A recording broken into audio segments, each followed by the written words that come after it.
Nanna Spriha Raghupate Hridaye Asmadiye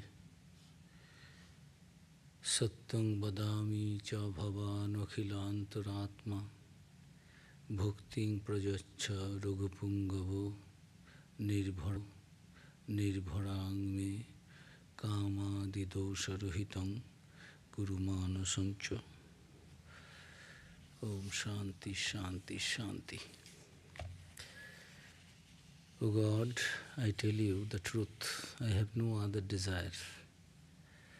And you being the innermost self of all beings, know it very well. O God, give me the ardent devotion only and make my mind free from all impurities like passion, etc. Om, peace, peace, peace. A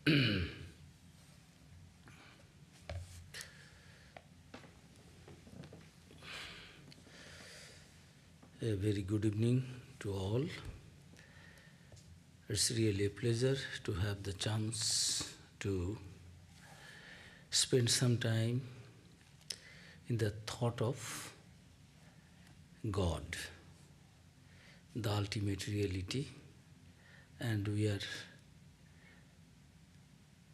having our discourses on Bhakti Yoga by Swami Vivekananda. This is the 5th discourse. We have seen Swamiji began with the Bhakti, its Lakshana. What is Bhakti? Definition of Bhakti. And Swamiji wanted to establish and show that all the Rishi Munis and those who are Gyanis, they also praised Bhakti, not only the Acharyas of Bhakti. They have said this is the best path. It is above your knowledge.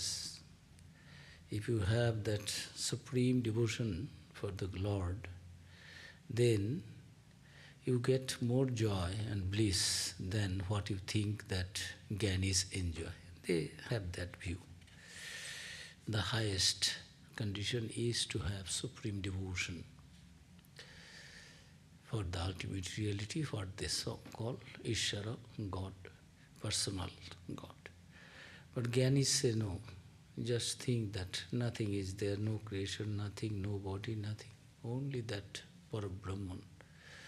Nirakara Nirguna, completely impersonal.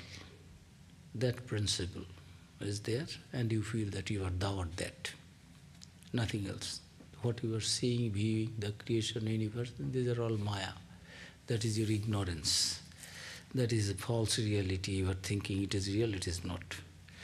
So Swamiji, trying to establish that the devotees, they say, they believe in that ultimate reality who is creating, preserving, and also distracting all this power. We are experiencing this, and that is, all this thing is being done none other than that ultimate power, what is called Ishvara, God.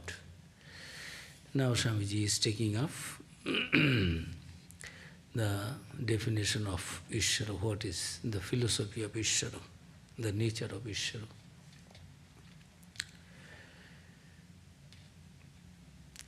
Bhakti is a series or succession of mental efforts at religious realization, beginning with ordinary worship and ending in a supreme intensity of love for Ishvara.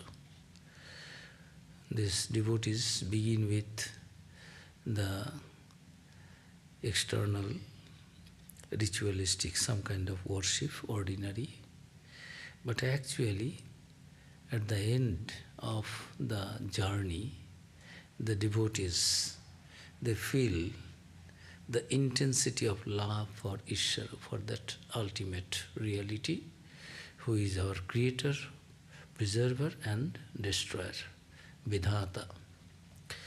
So, this is, we have seen now, Swamiji is talking about the philosophy of Ishvara.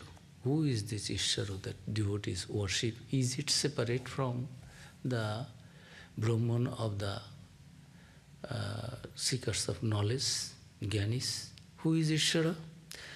Janma dayasya yatah, from whom is the birth, continuation and dissolution of the universe happens. That is from whom everything has come. The Gyanis also, they accept that yes, everything we see, these are you are seeing, nothing is there. All these things are actually that. Jiva brahmaiva naparak, brahma satyam jagan mitha. What you are thinking and this creation, universe, it is mitha, it is not real because it is ever changing. And that which is changeless, birthless, deathless, eternal, that is that ultimate reality. So, this universe cannot be that what you are thinking it is there, it is not there, it is here. But bhaktas say, no, these are all the vibhuti, the shakti. Why Bhagavan? Bhagavan, Bhaga means power, special grace, special power of Bhagavan. Everyone cannot become Bhagavan, Ishvara. Who has this Sharaishwarya, Sampanna Ishvara? Ishvara is with 6 special powers. What are those? Those are Aishwarya, Vidya, Yasha, Sri, Jnana, Vairagya. Aishwarya, the riches. Ultimate, all the riches, it belongs to that God, Ishvara. Virya, Ananta Virya, Ananta Aishwarya, everything, infinite. We have a little wealth, we have a little power, we have a little valor, we have little beauty. All these things are little. It has come from that source, who is Ishvara, who is Bhagavan. 6 special powers are there with God, this personal God. What are those? This eternal riches, vigor, fame, yasha, Sri, beauty, jnana, knowledge, and vairagya, renunciation. We also have vairagya, but these are all a little bit of infinitesimal part of that, what God possesses. So, devotee's Ishvara is all powerful. Everything is from God. It is not a separate Ishvara than the Brahman of the Gyanis. So, Swamiji is telling, he is Ishvara, the eternal, the pure, the ever free, the almighty, the all-knowing, the all-merciful, the teacher of all teachers. And above all, Sa Ishvara Anirvachaniya Prema Swarupa. He, the Lord, is of his own nature inexpressible love. One cannot, about Brahman it is said, Abhang Manasa Gocharam. What is the nature of Brahman? You describe, you are telling Brahman is the ultimate really. What is that Brahman? What is that? What is that? What is that? Neti, not this, not this. Finally, if minimum anything one can, the Gyanis say, they say it is Satchit Ananda Swarupa. It's of the nature of absolute existence, knowledge, bliss. More than that, one cannot say anything. And here, devotee is God also. It is all-merciful, all-knowing, almighty, teacher of all teachers. And above all, Sa Ishvara Anirvachaniya Prema. These things we have said something about these 6 special powers are there. But it is the 6 great grace, divine grace. Nobody has this other than Ishvara. We have a little bit of reflection through his grace. Whatever we have got, it is, we enjoy that, we boast of that, we possess that, we say. But he is the eternal source of all these things. And Anirvachaniya Prema Swarupa. His own nature is inexpressible love. what kind of love, bliss it is. In the Brahman also we find this absolute existence, bliss, knowledge. Here also knowledge is there, everything. And this bliss also we cannot say, we cannot describe. Inexpressible bliss, love. That is the real nature of God. If you say what is God? God is love. Inexpressible. And in the path of Jnani also, inexpressible. I cannot say what is God. Minimum, maximum what I can say, one says, is this, oh, eternal bliss, eternal joy, eternal knowledge, absolute existence. This is. So about Ishvara also, Swamiji is asking that this, He, the Lord, is of the nature of inexpressible love. These certainly are the definitions of a personal God. This is personal God. Are there then two gods? One of the devotees, the not this, the Satchidananda, one, and this God of love of the bhaktas. Are there two gods? Are there then two gods? This knowledge, existence, Satchidananda existence, knowledge, bliss of the philosopher, and this God of love of the bhaktas. No, it is the same Satchit Ananda who is also the God of love, the impersonal and personal in one. Sri Ramakrishna again and again in many places telling why you are fighting, what you called, what the Jnanis say is Brahman. And the bhaktas worship as that Shakti. And these yogis say it is Paramatman, Atman. So what is wrong in that? Ultimate reality is the same, Ekam Sat.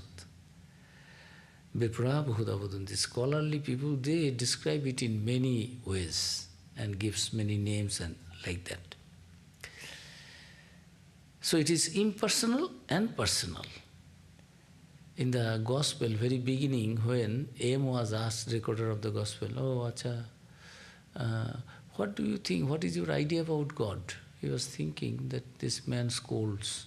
Anything I say, if there is a little bit mistake, he said, what? This, it is. So he very tactfully said, I believe in impersonal aspect. Oh, impersonal aspect. Oh, that is formless. That is good. But know that the God with form is equally true. So this God, that ultimate reality, Satchidananda, it is the God of the lovers also, bhaktas also. It is God of love, the impersonal and personal in one. It has always to be understood that the personal God worshipped by the bhakta is not separate or different from the Brahman. All is Brahman, the one without a second. Only the Brahman as unity or absolute is too much to an abstraction, too much of an abstraction to be loved and worshipped. So the bhakta chooses the relative aspect of Brahman. It is that, Ishvara, the supreme ruler. To use the simile, Brahman is as the clay or substance out of which an infinite variety of articles are fashioned. As clay, they are all one, but form or manifestation differentiates them before every one of them was made.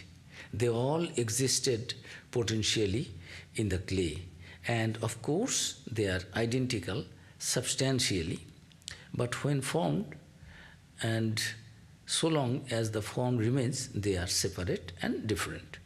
The clay mouse can never become a clay elephant, because as manifestations, form alone makes them that they are, though as unformed clay they are all one, but they are separated They are distinctly different because their form is different, but their material is the same.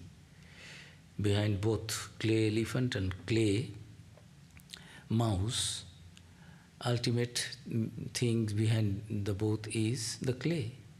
But they are not equal. The name also different. The mouse cannot be equal with the equal to elephant. So Ishvara is the highest manifestation of the absolute reality, or in other words, the highest possible reading of the absolute by the human mind. Creation is eternal, and so also is Ishvara. So this Ishvara is eternal. It is not that Brahman is eternal, ultimate reality is something else, not the Ishvara of the devotees, as many claim. So Swamiji is telling Ishvara is the highest manifestation of the absolute reality, or in other words, the highest possible reading of the absolute by the human beings. Because human being can think of any other thing in the human form. The best thing a human mind can think. Swamiji in another place described, if an animal thinks of anything greater than it and can be the higher and superior, it will think of its own form. So, creation is eternal and also the Ishvara, and Ishvara is the creation of the highest possibility by the human mind ever can think of. So, Swamiji now describes what about this ultimate reality, this in the Brahma Sutra, Madhacharya. Madhacharya says, yes, God and human being, you are not he is our creator. Say, they very simply, Madhacharya deals, though the thorough dualistic commentators, Madhacharya deals with the passage in his usual summary method by quoting a verse from the Varaha Purana. Yes, God and we are separate. So, God is that ultimate creator, preserver and destroyer. One cannot be God. But Gyanis, they say there is nothing else. You are not the body, you are that. Atman, Brahman, equal. Thou art that. So long you do not know that, you are under the bondage, you are bound. You are ignorant, you are under the spell of Maya. You need to be enlightened, you are not enlightened. The moment you get enlightenment, you feel that there is no dualism. What is this? Body, there is no body, you are thinking of body. These are all the creation of the mind. This Western philosophy is their realism and idealism. Swamiji will mention that, we will come to that. It is only some philosophical words you are playing on. Actually, the reality one is one, and you are trying to express it differently. So, Ramanacharya said that yes, this Ishvara, that God, personal God, one cannot be personal God, but this Prahlada, he brought the gopis. So when Prahlada was thinking that he is no more the body, he has merged his ego into that Paramatman, Krishna, Narayan, Bhagavan, God. Then Prahlad did not find any feeling of his body. There was no dualism. He did not know that he existed. But the moment he found that, oh, I am Prahlad, then he started worshipping. Dualism is there. So long you have the idea of this personal God, you will believe that in that. That is the belief. So Ramanuja, Madhacharya and Shankaracharya is telling in a different way. Shankaracharya is telling, now we go back to our Acharya Shankara. Shankara says that those who by worshipping the qualified Brahman attain conjunction with the Supreme Ruler, preserving their own mind, is their glory limited or unlimited? If you worship God, in the path of Jnana, if you think of Brahman, you become Brahman. Brahma Veda Brahmaiva Bhavati. If you know Brahman, you become Brahman. You feel you are one with Brahman. There does not remain any reality of any river when it merges into the ocean. All waters, it mingled waters, it becomes ocean itself. So, Shankara is trying to establish that, yes, they feel this when one merges with in the Brahman, there is no creation other than it is mentally you are thinking, so long your mind is there, you are creating something, and separation, dualism is there. But this mind also is materialistic, it is jaro, it is not chetana, it is not conscious element.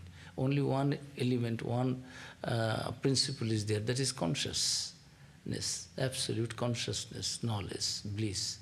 So, when mind merges, then one feels one with, as gopis felt.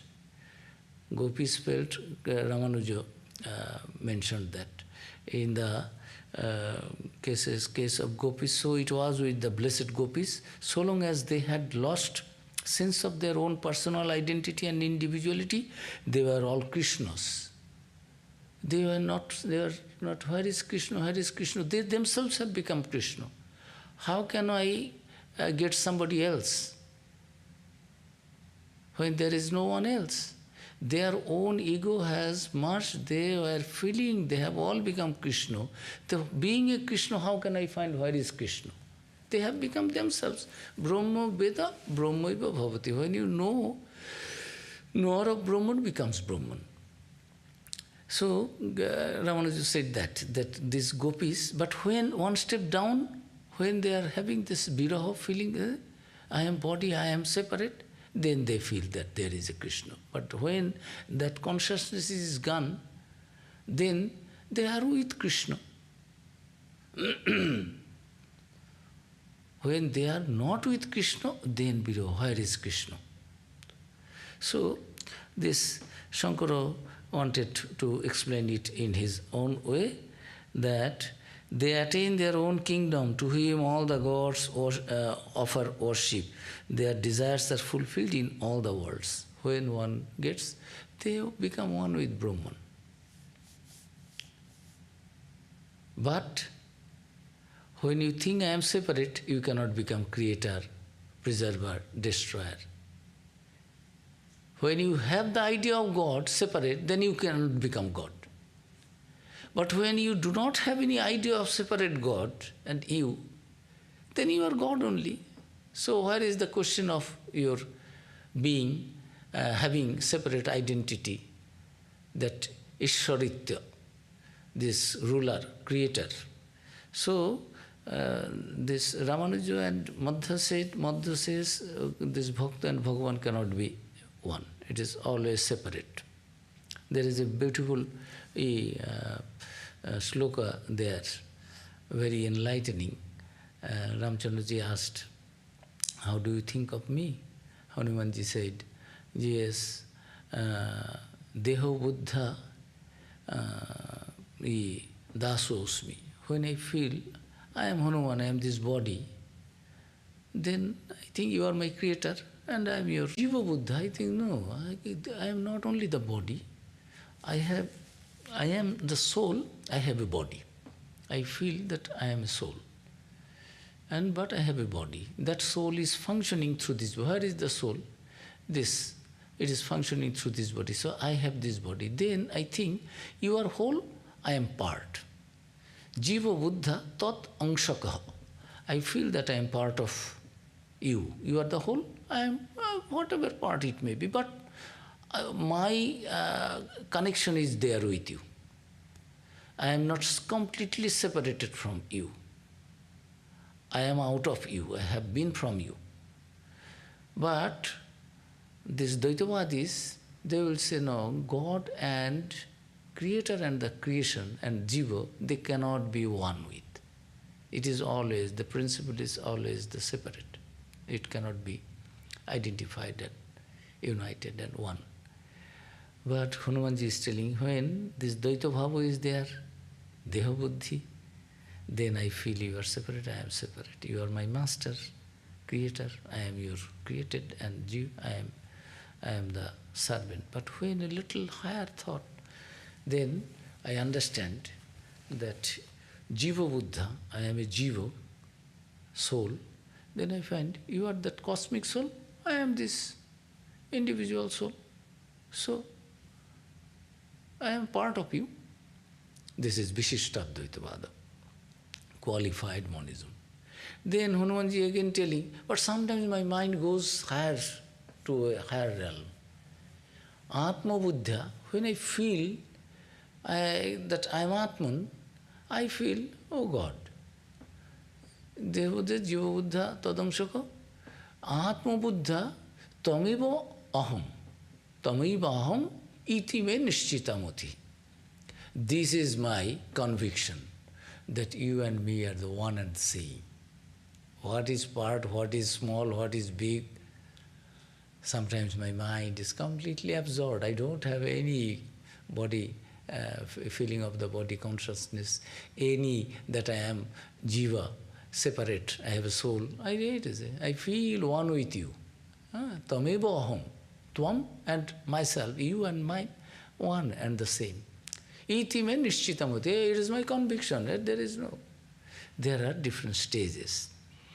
So, this philosophical discussions, how much powerful is this God? Is it one with Brahman? Brahman is this. Nothing can be. Natasya pratima asti. In the Kathopanishad it is there. That Brahman in Nachiketa, you cannot have a likeness of that. Brahman is Brahman. It cannot be something else, something you cannot compare. It is beyond any comparison. Natasya pratima asti. Pratima means a likeness. We think of something and that it looks like that it is. An image. No, you cannot. Brahman is Brahman. So, this philosophical discussions, what is the only way of avoiding this conflict is to make all wills subordinate to some one will. If by worshipping this Jivan Mukta, those who claim, then they will be thinking they are also the Brahman, they are also the ruler, creator, they can create. No. And if they can create, then different Jivan Muktas, they will be thinking in different ways. There will be a hallabol, there will be a chaos. So, therefore the conclusion is that the wills of the liberated are dependent on the will of the supreme ruler. If one enjoys that ultimate oneness, oneness means remaining in the body, feeling that I am one with God, all powers will come, but not this creation, preservation and destruction. This will not be there. Although Shankaracharya is telling that when this ego completely merges, he becomes one with God, one with the Brahman. So, this philosophy of different schools are there. They are quoting Brahma Sutra. How can this personal God be? What is its nature? What is the definition of the Ishvara, personal God? So, bhakti then can be directed toward Brahman only in his personal aspect. If I do not have any idea of something else, how can I love? I can offer something. You need somebody to be worshipped. Otherwise, how I can express my devotion if there is no other entity like the Gyanis? So, and klesha adhikatarastesham abhyakta sakta cheta Swamiji quoting from Gita, the 12th chapter, Bhakti Yoga, 5th mantra. The way is more difficult for those whose mind is attached to the Absolute. So, this Ishvara is nothing of the bhaktas nothing other than that absolute Brahman. They want to worship, they want to offer their love to that ultimate reality, so they believe that he accepts our love in a form, whatever form it may be. And that form has all the power: creation, preservation, and destruction. Bhakti has to float on smoothly with the current of our nature. And it comes automatically. We find how tiny we are, how weak we are, how small we are. Every day, the stars, the moon, the sun, all are there to crush you. How pygmy, what a small atom-like thing we are. Individually we think. So these bhaktas want to love that ultimate reality which has created the bhakta and preserving this creation, this whole wonderful universe. And also, it can destroy also, whenever it is needed. So, bhakti has to float on smoothly with the current of our nature. True it is that we cannot have any idea of the Brahman which is not anthropomorphic. If it is not an human form, we cannot think of. So, we worship in a human form, but infinite powerful, infinitely beautiful, but form will be like us something. So, what our mind can think of, we can conceive in our mind, through our mind, that only we will do. The devotees, it is true that we cannot think, we cannot have any idea of the Brahman, what is that absolute ultimate reality can be. So we think of according to our own form, likeness. But is it not equally true of everything we know? Anything and everything we know, Swamiji is trying to put that the greatest psychologist the world has ever known, this Bhagavan Kopila, this Sankha, founder of the Sankha-ism, that path, demonstrated ages ago that human consciousness is one of the elements in the makeup of all the objects of our perception and conception, internal as well as external. Beginning with our bodies and going up to Ishvara, we may see that every object of our perception is this consciousness plus something else, whatever that may be. And this unavoidable mixture is what we ordinarily think of as reality.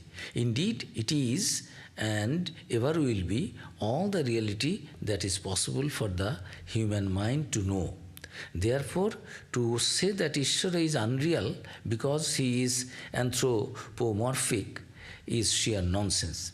It sounds very much like the Occidental squabble on idealism and realism, which fearful-looking quarrel has for its foundation a mere play on the word real. So this idealism and realism is the idea, conception, the metaphysical concept, the view that associates reality to ideas in the mind rather than to the material objects. This idealism, whatever we are seeing, this concept, metaphysical concept, it is this view that associates with reality, whatever we are seeing, viewing, this is to ideas in the mind rather than to material objects. It is there, that is what I am seeing. No, my mind is seeing, so this is also a kind of world is creating as our Advaitavad, like that we are creating. It is Western idea is idealism. And realism contains that all manifestable possibilities emerge from pre-existing certainty. It must have been there. this empirical. We experience, that is why. This is realism. Realism, this world exists independent of mind. You think or not think, world is there. But realism, idealism is, we are thinking that this world is this. So very, very beautiful is how is God as you think of.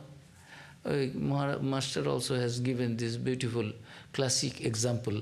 One ant's hill is there at night. A sadhu has got up at 3 o'clock and seeing it is moonlit night, seeing at a distance somebody, a sadhu, is meditating. This sadhu who has just got up is thinking, oh, I am a sadhu, I have left my home and heart to think of God, meditate on God. And I have been still sleeping. That sadhu is very saintly, far advanced than me. Let me go and see, and I will do my meditation there with him, because he has already started meditation there. From a distance, he was thinking and feeling it, that an anthill in a moonlit night, he is thinking a sadhu is doing meditation, absorbed in God. Aha, how unfortunate I am, how wretched my mind, this we chant every day, morning, evening. Our mind forgetful, cannot think of God always. So we forget. So this sadhu is thinking from sadhu's point of view. Another person, a thief, he also got up and found at a distance, oh, another thief is just taking the stock, counting what he has stolen this night. Oh, I am by profession I am a thief, and I have been sleeping. If thieves sleep at night, what prospect is there? Oh, tonight is gone. I say, all right, he belongs to my profession, my big brother. He is a higher thief than me. He has controlled his sleep. He is not lazy like me. Oh, I am unfortunate. What to do? At least let me see. This night I could not earn anything. At least I see what he has earned, he has stolen. So he also is going to the same place, same ant's hill, only to find out it is ant's hill. But he was coming to that place thinking that it is another thief, because his mind is thinking always stealing, and this is his business. Swamiji said, nothing like, for the leather business people, they say nothing like leather. Leather is the highest thing, highest material in this universe. They think of leather. So it is there in the gospel. So another one, a drunkard who got intoxicated after having 1 or 2 pegs. Now midnight, when his nausea has gone, he has come back to his senses.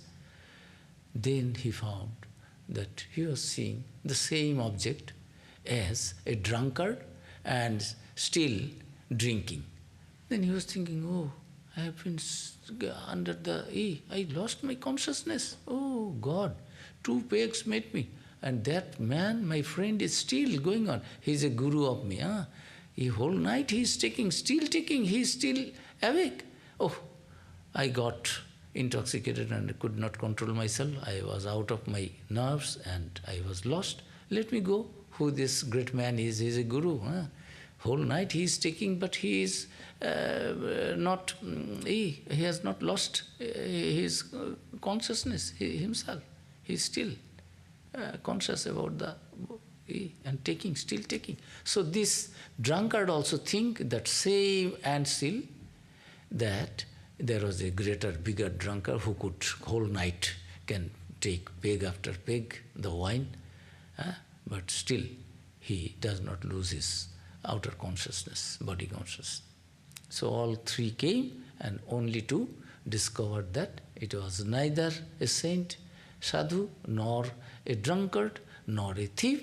It was an ant's hill in a moonlit night, according to their own mental situation there. So this realism and idealism in the Western philosophy, Swamiji it is telling that these differences between our Acharya, Dvaita, Advaita, Vishishtadvaita, Brahman and Ishvara is like a small quarrel. It appears to you very big quarrel, this idealism and realism. It sounds very much like the Occidentals' squabble on idealism and realism, which is fearful looking quarrel, has for its foundation a mere play on the word real.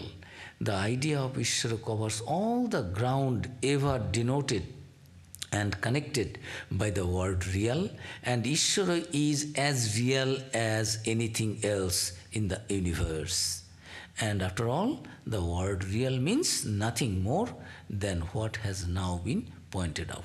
Such is our philosophical conception of Ishvara, the devotees. Now Swamiji is a devotee.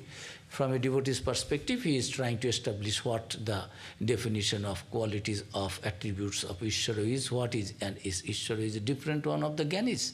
There are two Ishvaras, two gods, two ultimate realities, no. So, now Swamiji discussing all this philosophical thing, himself is now telling spiritual realization is the aim of Bhakti Yoga. Why this Bhakti Yoga? Why that bhaktas will follow this path of this devotion? What benefit they will get? What is the aim? What actually they get finally? Spiritual realization, the aim of Bhakti Yoga, not this reasoning.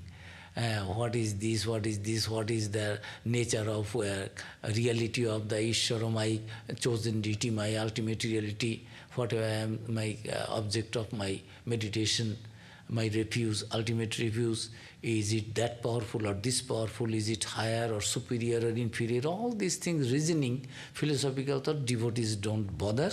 Swamiji is telling them. To the bhaktas, these dry details are necessary only to strengthen his will. Beyond that, they are of no use to him, for he is treading on a path which is fitted very soon to lead him beyond the hazy and turbulent regions of reason, to lead him to the realm of realization. He soon, through the mercy of the Lord, reaches a plane where pedantic and powerless reason is left far behind, and the mere intellectual groping through the dark gives place to the delight of direct perception. He no more reasons and believes. He almost perceives. He no more argues his senses. And is not this seeing God and feeling God and enjoying God higher than everything else? Swamiji is asking this question, giving this philosophical some discussion. Now he himself is telling, for the bhaktas, these are of useless. Only to strengthen their mind, these dry details are completely unnecessary. This is necessary, this has its value, only to strengthen his will. Beyond that, they are of no use. Because I am seeing, I am feeling, I am sensing. I don't need any reason. I don't need any somebody's philosophical ideas to establish my feeling. I am seeing, I am sensing, I am experiencing, I am perceiving. How can I say there is no God? God is your creation, this creation is not there, God is not there, ultimate reality is nirgaun, nirakar. It is completely changeless, it is birthless, it is formless, it is nameless. It doesn't have any attribute, nothing, nirgun, nirakar. Neither form nor any attribute. You are trying to, this, my Ishvara, God can create, preserve, these, that. These are all your mental something, problem. But Bhakta says, I don't need all these philosophical things because I feel my God is there, my creator, my preserver, my love, my everything. Tameva mata cha pita, tameva bandhuscha sakha, tameva vidya dravinam, tameva sarvam mama deva deva. Gita.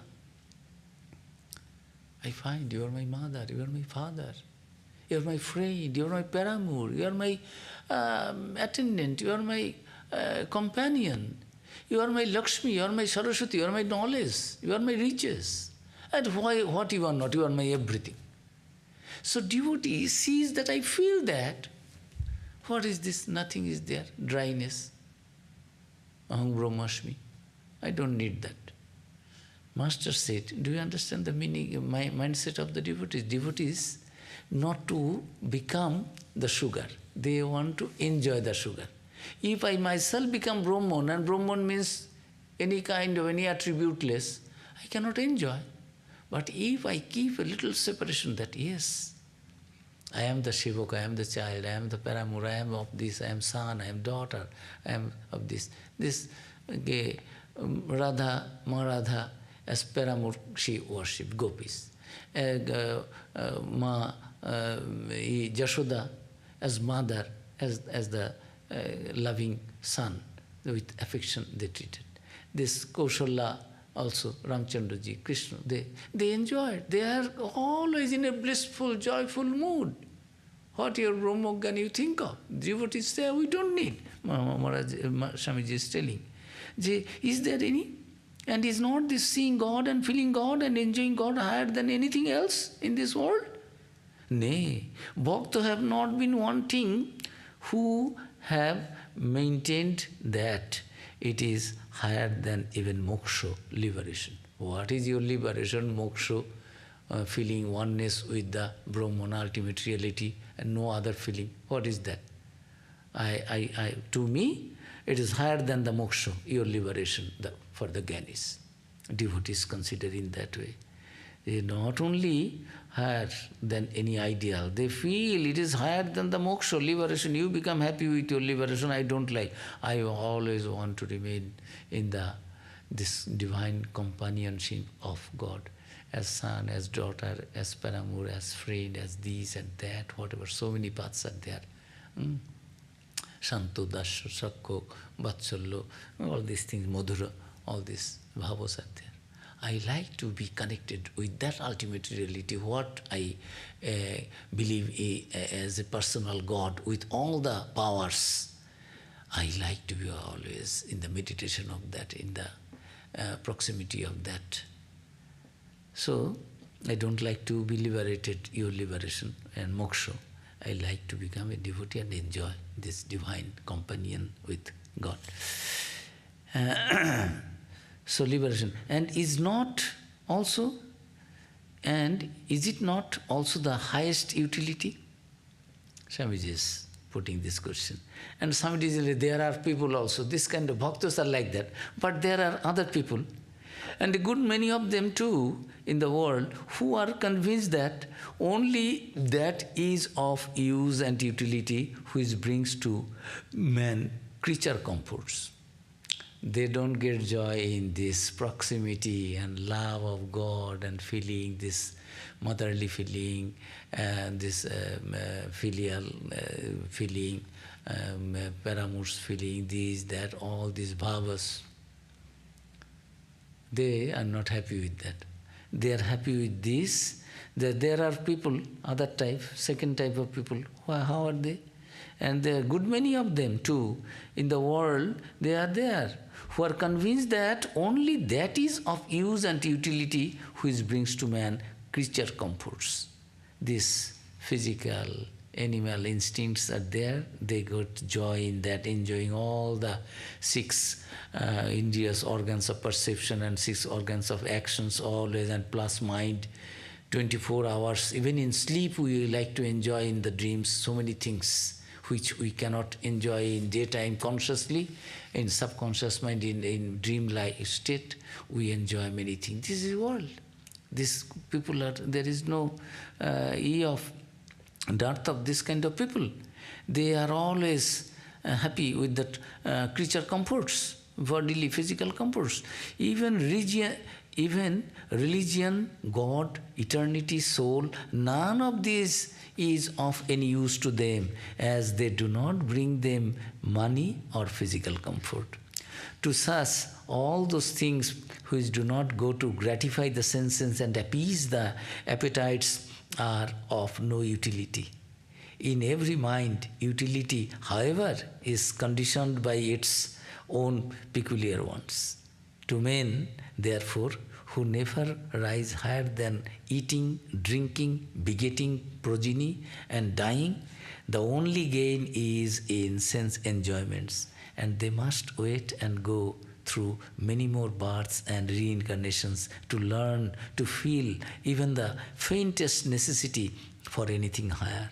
But those to whom the eternal interests of the soul are of much higher value than the fleeting interests of this mundane life, to whom the gratification of the senses is but like the thoughtless play of the baby, to them God and the love of God form the highest and the only utility of human existence. Thank God there are some such still living in this world of too much worldliness. World of too much worldliness. There are people who cannot become happy only with the creature comfort, body comfort, physical comfort, and eating, drinking, eating, sleeping, begetting, and enjoying through all the senses always, and not getting satisfied, always busy with the gratification of the senses, and finally not actually making it gratified. In the Upanishad it is written there, na jatu kama, kama na upabhogana sammati, havisha Krishna vartante bhuyeva vivardate. Desires never ends. It does not come to be finished, destroyed. It rather, the more and more you feed it, your desires you fulfill, more and more it becomes powerful. Like the, if you put this butter, clarified butter, ghee, into the fire, small fire is there, you think the ghee, this fire likes to have a little ghee, clarified butter. If I give this, the fire will be satisfied, satiated. No, it will not be extinguished. You give a little more ghee, it will again come up with its more powerful flames, bigger than earlier as it was. So our desires and enjoyments are also like that. People do not look. Only the more and more it becomes bigger and bigger, the more you gratify your needs of desires and this carnal desires, all these things. This kind of people are there, they do not know, they have to take bath again and come back, and finally they will be liberated. Not now. Let them enjoy. There is a scripture, without bhoga there is no yoga. Until and unless your desire to enjoy, enjoyment is finished, come to a saturated point, you can think of, you can go to anywhere, in a cave, in a jungle, anywhere, in a solitary, most solitary place. In the Gita, Bhagavan is telling, Sarvendriyani sangyamma yaste manusasmaran mitthacharasa uchyate. This manushi, mentally you are thinking. Outside nobody will understand. Now everyone will think, oh, he is thinking of God only, or completely absorbed in God and God alone. But if the mind is visiting some other places, object of enjoyment of the world, then you are no more a yogi, you are no more something higher than any. Rather, you are a fake one, you are a fraud, mithachara, you are a hypocrite. You are deceiving your own self, you are deceiving the whole world. So, there are people who cannot get joy, who are no more happy with anything worldly. They want to know who is beyond that. Master again and again said, you become so happy with everything worldly and you always praise, what's this? If the creation is so beautiful, so nice, so magnificent that you cannot, you don't have sufficient words to express your joy, how beautiful, how magnanimous, how grand it is, then how much more beautiful and joyful and blissful and grand will be the creator of all these things. Then why don't you go to the creator? Then all the creation will be yours. So, why you are only reasoning and arguing and try to understand and this philosophy or that philosophy or that? You are, Master is telling, you are thirsty, you are hungry, you need to, water is there, pond is there, how many gallons water are there, is there, what is this, what is that? What will you do? You just take a little water and your thirst is quenched. What is your business of knowing whose pond is, how many years it has been created, how much water is there in the reservoir? What will you do? What is the value of all these things? Are not you wasting your time and energy and you are nearing death? Rather you eat, you drink, and you become deathless. You overcome death. Otherwise you will die, you are thirsty. Or some master has given another example of this mango grove. You go to the mango grove, there are so many mangoes, beautiful, all ripe, some fallen also, it is there, and you are hungry. If you don't eat now, you will die. So why you are, oh, how beautiful mangoes are, who is the owner, how many are there, the watchman, you have given the mango, but who is there, how many, what is the name, what breed it is, what variety it is. Why you are wasting your time and energy and dying and suffering? You eat and you feel, what a joy, very tasty, so sweet, and your hunger is no more fulfilled, it is met with, and you get back your life. So this world is also like that. People always arguing with, this is correct or that is correct, this path and that path. Master is telling, love God. It comes natural. Think of that there is a power. How much power it is, who is greater God, who is greater Guru. So many people are there, they don't take in. They are devotees, general devotees. Today Shiva temple, tomorrow Gyani, day after one day Dvaitist, then after Vishitta Dvaitist, then another day Mono Advaitist. This is here and there, and giving lecture and this and that, but inside there is no joy. Sit somewhere, get. God is there inside, outside, everywhere. Everything God has created for our enlightenment, our joy, our fulfillment, not to remain dry and unhappy and miserable whole life. Life is this wonderful life, the most precious Taj Mahal of all creation. This human body has been given to us. There is a beautiful song by Rabindranath Tagore. Bohiche ananta ananda dhara. Nirantara. Nirantara, always, continuously, unceasingly it is flowing, that bliss. You enjoy that bliss. Why you are finding fault and getting yourself irritated and suffering? See everywhere that joyfulness, blissfulness, the presence of God.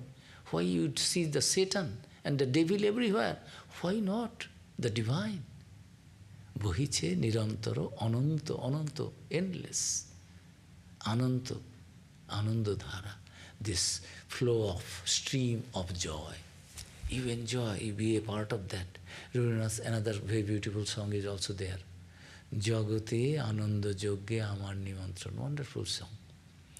Jagate ananda jogge amar nimantrana. In this world, in this creation, I have been sent by that, my Creator. And it is a great sacrifice, sacrifice of bliss. It is not fire burning. It is a sacrifice, this whole sacrifice going on. And I have been sent here. Amar nimantran. I have been invited by God.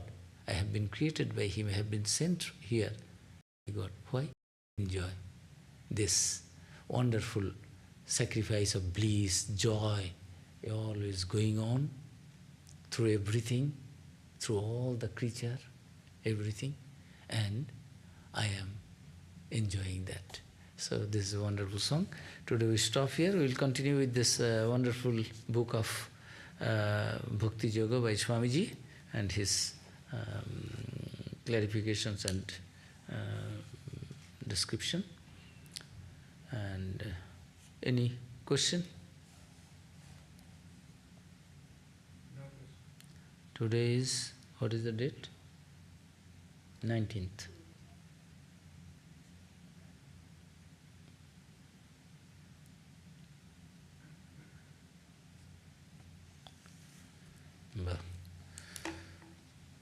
Om Shanti Shanti Shanti Hari Om Tat Sat Shri Ram Krishna Arpanamastu.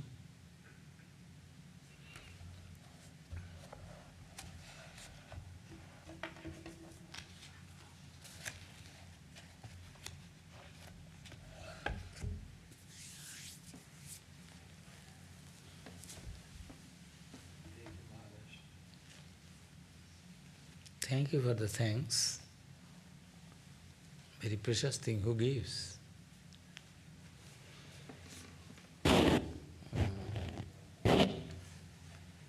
Hey, stop it. Stop making sound.